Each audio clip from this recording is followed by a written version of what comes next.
Alright, so it's time to show off my Righteous Fire Elementalist.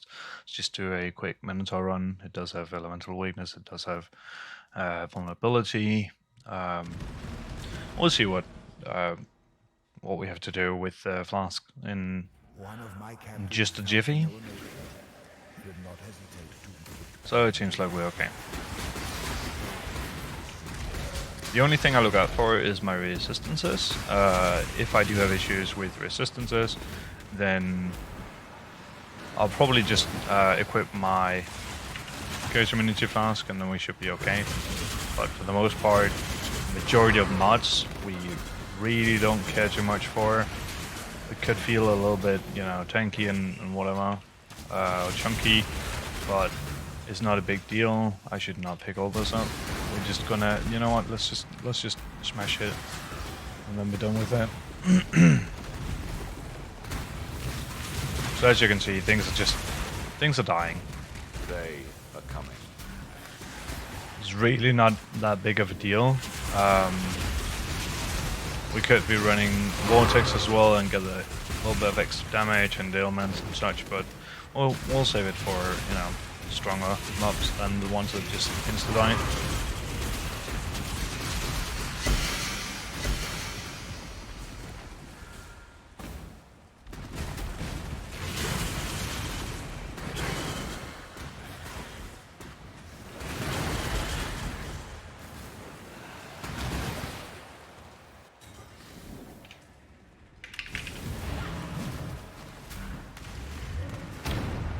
And he's dead. That stretches the sanity of the mind.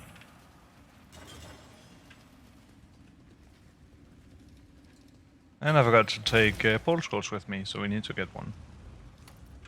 I did not expect to pick that up. See if we can find one real quick. Hello? Portal scroll, please.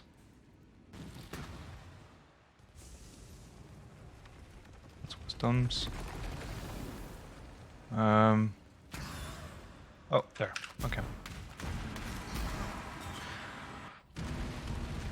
So, let's go over the important parts of the build and how I decided to go with different things and yeah, everything. So first of all, we are running with 8 ores. We're running with Malevolence, Grace, Defiance Mana, Herald of Ash, Purity of Elements, Vitality, Determination, and Purity of Fire. This build it doesn't look to be that defensive because we are just above 4,000 life, but it is incredibly defensive. Unless you get hit by, you know, a Shaber Slam and you don't have your Molten Shell up. We can eat Exarch's Slam, we can eat Shaber's Slam, we can eat Elder's big thing, whatever it is, Explosion. We can tank a lot of things. So we are running 65k armor, 58k evasion rating, so 87%. I should get this to 90% at some point, but 87%, it's fine. It works. We're 88 all res, and then just 41% chaos res. The reason I'm only 41% chaos res is because I changed my my chest piece. I used to run with this. Incredibly strong chest piece. It gives more life. It actually gives life compared to the one we have. It gives area of effect, change to explode, and when you run change to explode with Righteous Fire, those two synergize so incredibly well. So if you want more clear, get a chest piece with explosions, and then in the chest piece you could get like chaos res, and that's what I did. So if we were to equip that, our chaos res should be 75. Yeah, so you can easily do that, and you can get much more life. But I decided to go with the Skin of the Loyal. Skin of the Loyal gives 100% increased global defenses.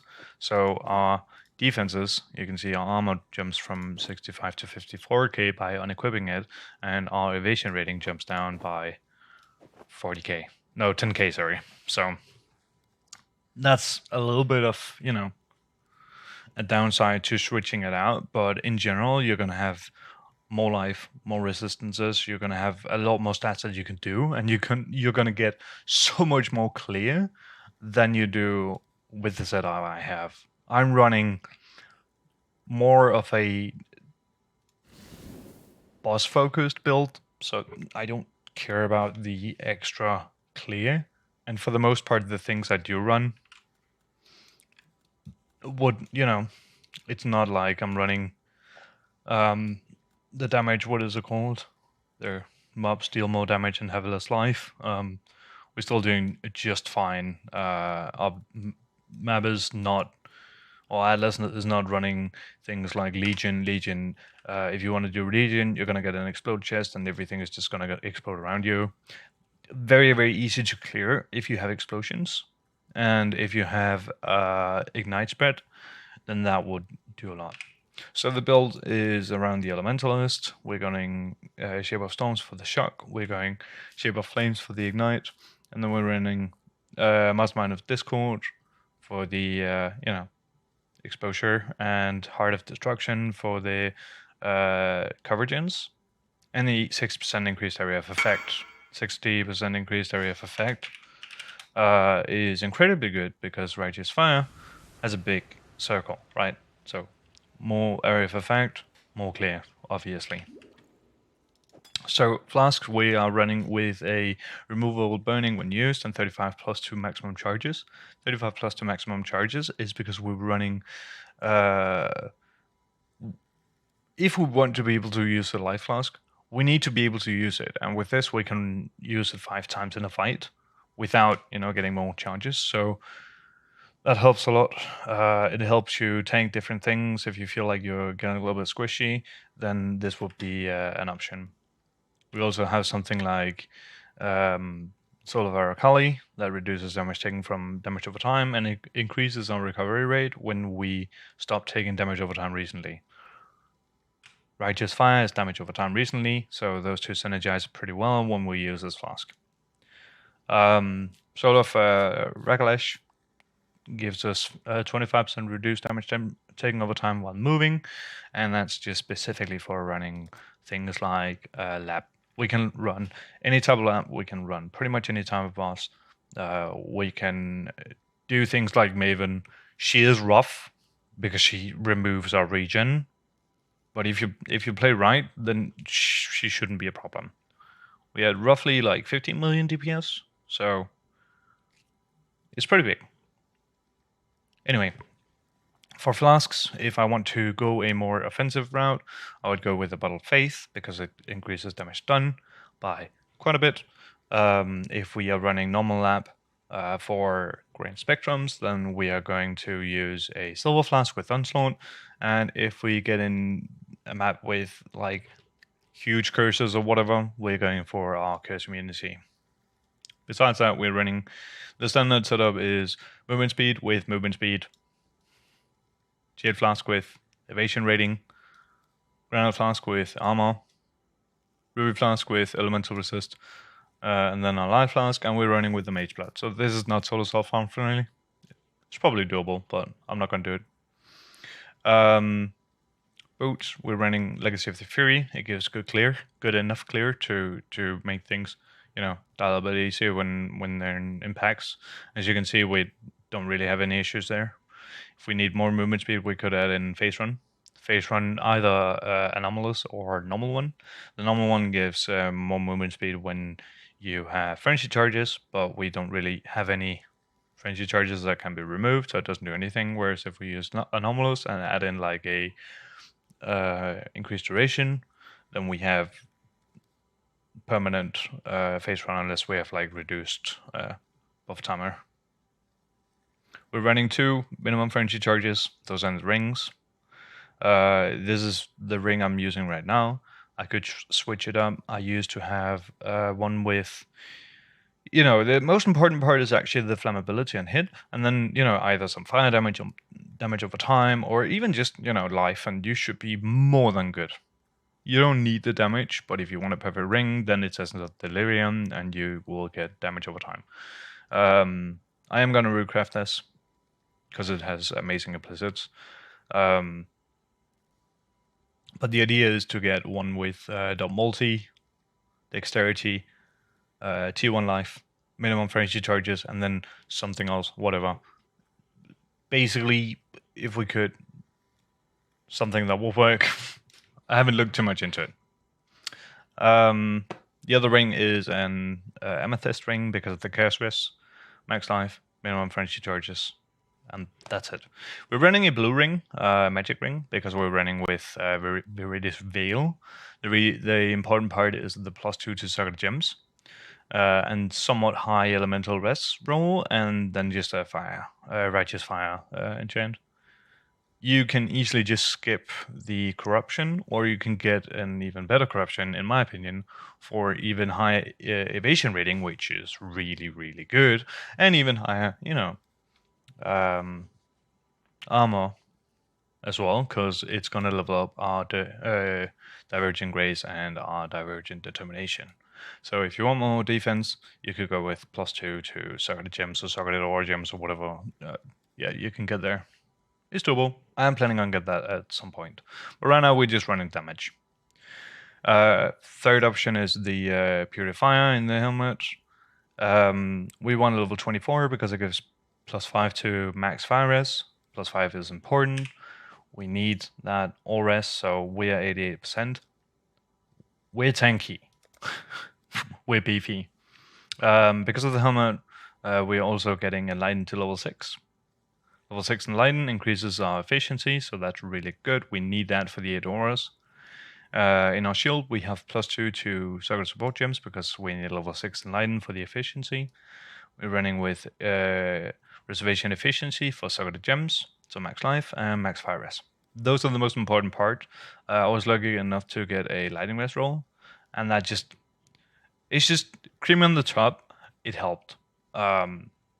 Specifically because I didn't have to worry about the lightning res anyone else, so that's pretty good. But in the shield, we're running Malevolence and we're running Divergent Purity of Elements.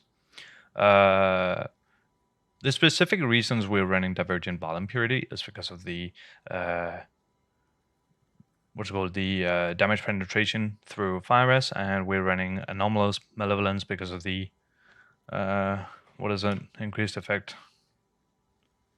Yeah, skill effect duration. So that helps with like Molten Shell. It helps with the thing that you put behind you when you use Flame Dash. That sort of thing. Just adds a little bit of extra. Our necklace is the Ashes of the Stars. We're running with Charisma that gives 16% increased mana reservation efficiency and increased effect of non-cursed aura skills from my skills. We are running 20% increased reservation efficiency. That's a macro. We're running 30% quality of all skill gems. The quality is absolutely bonkers, so that's why we're running it. In the double corrupted Skin of the Lord loyal, we can run Skin of the Lords. That's going to give +2 to all. You don't need anything but that. That is more than doable. And with Skin of the Lords, you could run like what do you call that dancer thing? There. Right. The Wind Dancer, 20% less attack damage taken if you haven't been hit by an attack recently. So every hit you take is going to be, if it's physical or an attack damage, it's going to be so easy to survive it. You're not going to die to it. It's that simple. So if you feel like you're squishy, go for the Skin of the Lords. It's like 2 divines. It's pretty cheap with the right colors. And if you get the right mod, might go up to like 5 divines. It's not a big deal. This is standard, so we're lucky we get some legacy rolls that we can go with, but you don't need the legacy rolls. They're just giving you a little bit of more, quality of life.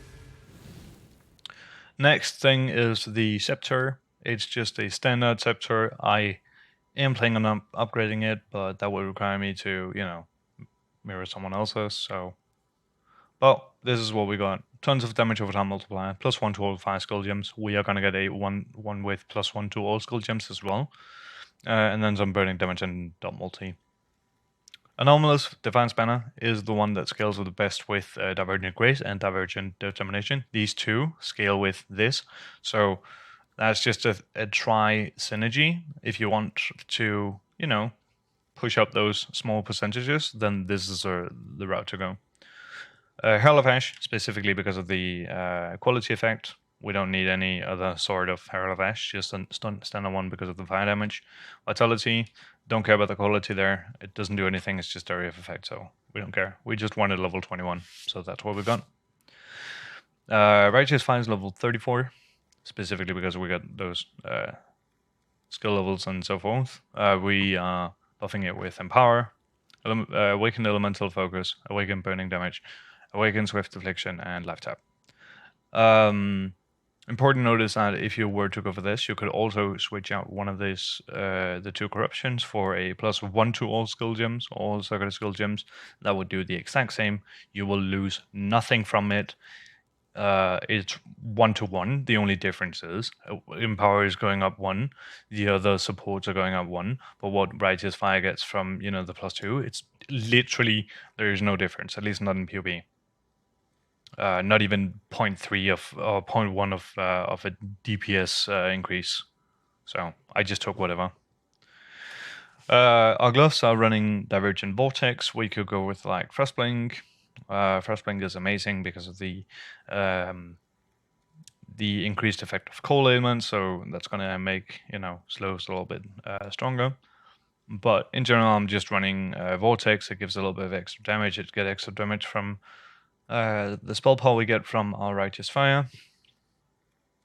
Besides that, we're running with Combustion, Awakened Unbound Elements, and Life Tap. You can easily run in normal Unbound Elements. It's not a big deal. Not that much of a difference. The gloves, I focused on a little bit of strength, life, and then some dot multi-runs. And you know what? These are incredible. 2 dot rolls and a dot multi. They were expensive, but they're definitely worth it. Absolutely amazing. You could go more defensive if you wanted to. You don't need the extra damage.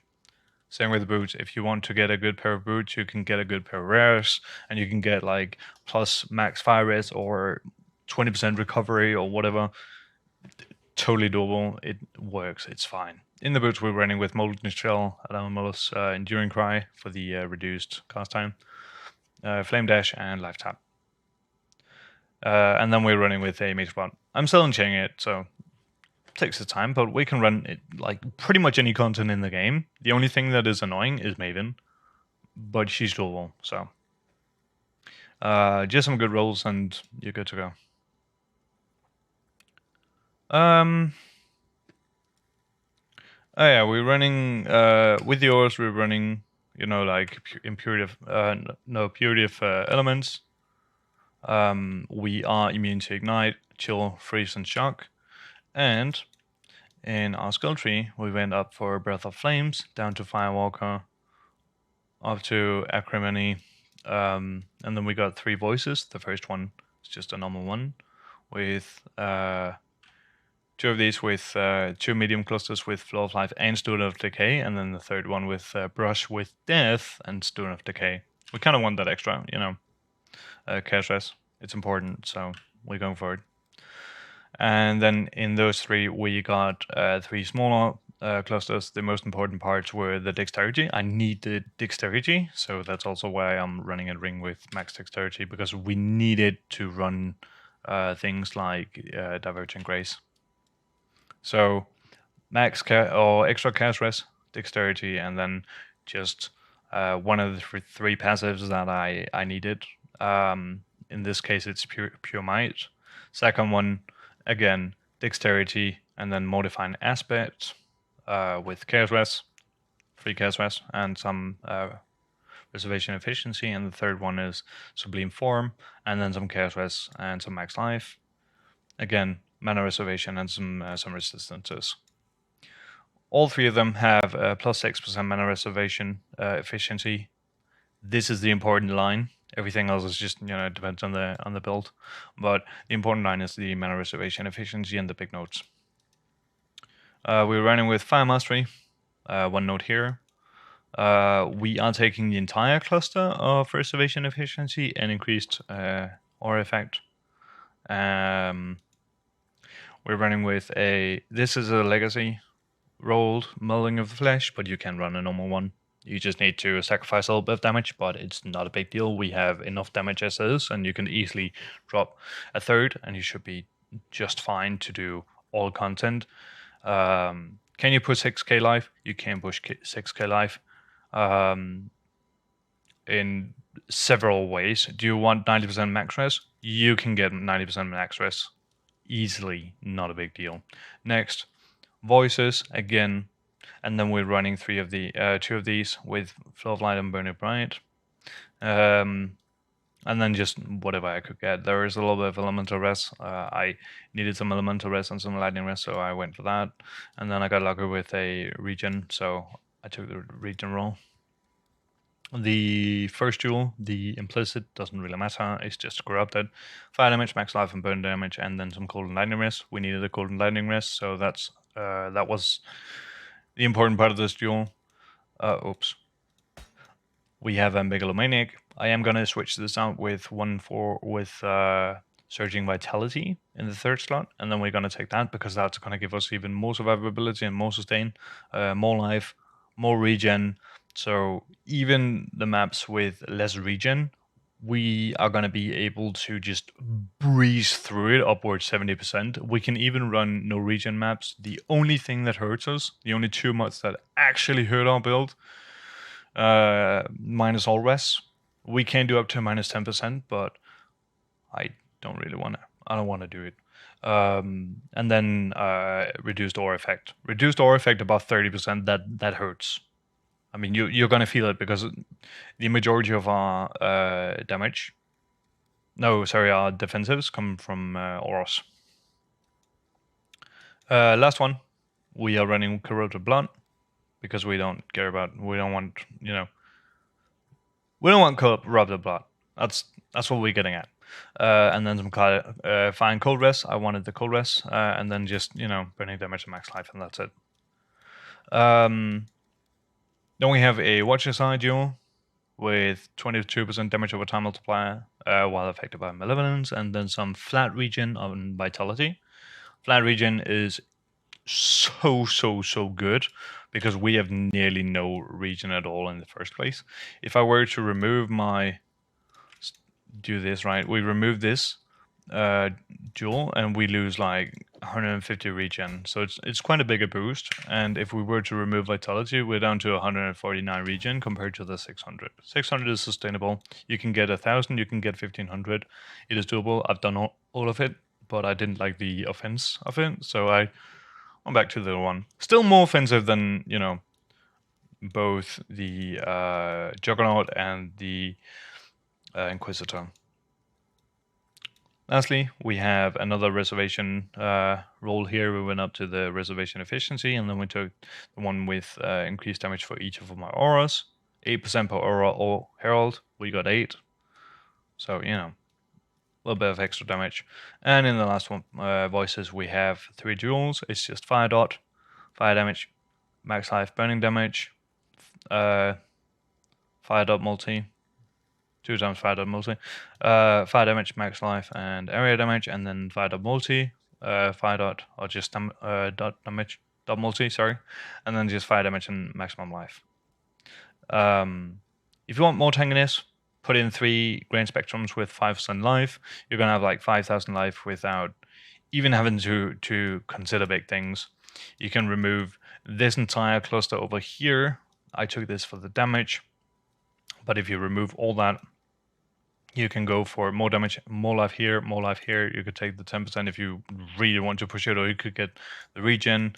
You could take these 2 points here for more life. You could take these for more armor. If you feel like you're too squishy with the armor, this is an option. This gives a lot. We can go here for the extra armor. We can go up here for the elemental rest. Oh yeah, this one also gives elemental rest. So we got 2 options there for elemental resistance. If you feel like it, you could take explosive impact.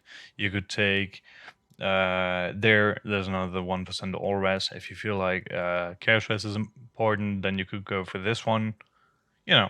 There's options, but the most important part is just going up here, grab this cluster, going down here, take this, grab this cluster and this jewel, grab this jewel, get the vitality, reservation efficiency, and then down here grab the cluster, and then over here and take the reservation efficiency. I think that's it. As I said, we're like 15 million DPS. We are more than good when it comes to damage. Yeah. Overall, I love this build. Absolutely love it. Still got a long way to go until I'm min-maxed, but the plan is to min-max it and get it, as far as we possibly can and push, the limits. But yeah, I hope you enjoyed. Have a good one. See ya.